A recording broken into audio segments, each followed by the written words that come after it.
Luxury brands are supposed to be for the rich. That's what we've been told. But here's the truth. A big part of their success comes from people who aren't rich, people who are barely making it financially, people who are stretching their budgets to buy the appearance of wealth. Let's talk facts. Luxury is not about the rich. It's about looking rich. If luxury brands were only for the truly rich, most of them would go out of business. Their real customer base is much wider and much poorer than people think. Many luxury brands survive by selling expensive things to middle and lower income people. That's not a side business. That is the business. They do it by selling the idea of status. A Gucci belt with a big logo, a Louis Vuitton bag covered in monograms. It's not just fashion. It's a symbol. It tells the world, I'm successful, I matter. That's called status signaling. And people who feel invisible, undervalued, or left out, they're the most likely to buy into it. Poorer areas are more obsessed with luxury. In the US, states with more income inequality, places like Mississippi and New York, have higher search rates for brands like Ralph Lauren.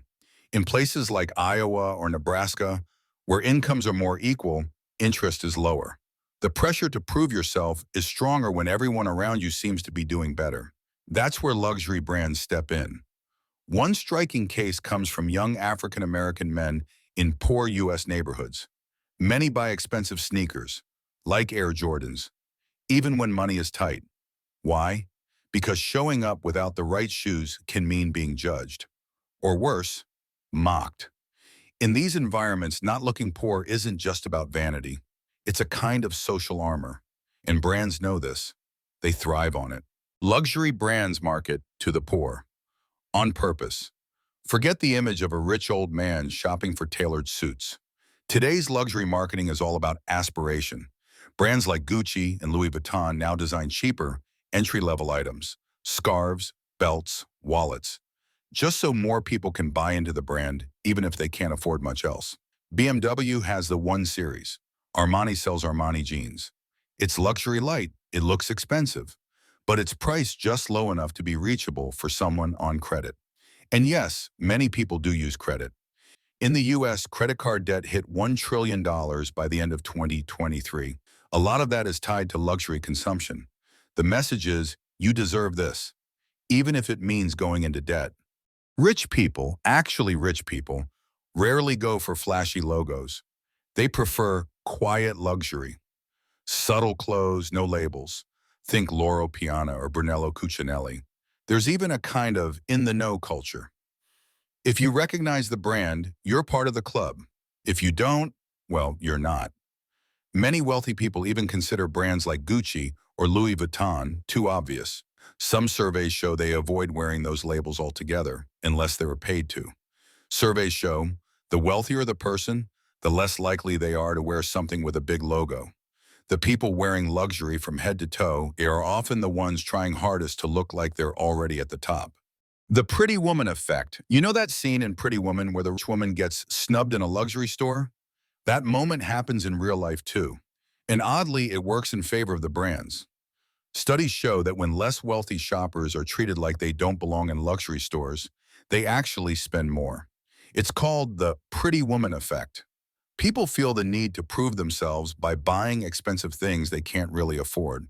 It's not a flaw in the system, it's how the system works. In a bold social experiment, discount retailer Payless transformed a former Armani store in Santa Monica into a faux luxury boutique named Palessi.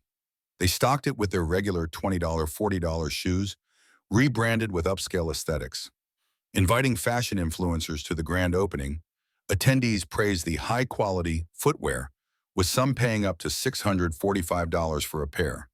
Unbeknownst to them, they were purchasing standard Payless shoes at an 1,800% markup. The event highlighted how branding and presentation can significantly influence perceived value. Luxury sells a feeling, not a product. Psychologists say luxury purchases often aren't about the object at all. They're about self-worth. A $2,500 bag might not function much differently than a $100 one, but it makes the buyer feel more important, more successful, more visible. People buy these things to feel better about themselves, even if it means less money for bills, food, or savings.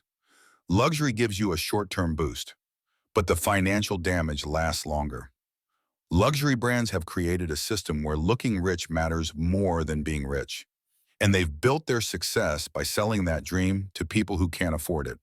It's not about wealth, it's about the illusion of wealth. It's marketing that preys on insecurity. It works better when people feel poor, unequal, or invisible. They don't just sell products, they sell belonging. Platforms like Instagram and TikTok have transformed luxury into a performance. People film themselves unboxing $1,000 shoes or exiting high-end boutiques, all for the sake of likes and followers. But the reality behind these posts is often fabricated. Some influencers have been exposed for renting studio sets designed to mimic the interiors of private jets. In Los Angeles, studios offer private jet sets for as little as $64 per hour, complete with faux leather seats and artificial window lighting. These setups are used solely to create the illusion of a lavish lifestyle. In Malaysia, a group of influencers claiming to be financial experts were caught using the same stationary private jet for their promotional videos, never actually taking flight. And those watching think, I want that too. What they don't see, the debt, the financial stress, the need to buy something flashy to feel good for 5 seconds online. Luxury brands are a lie dressed in silk. They tell us they're for the rich, but their real power comes from making the rest of us want in. They sell the feeling of having made it to people still climbing and often slipping on the ladder. And that's the secret no one talks about. Luxury isn't proof that someone's rich. It's often proof that they want to be.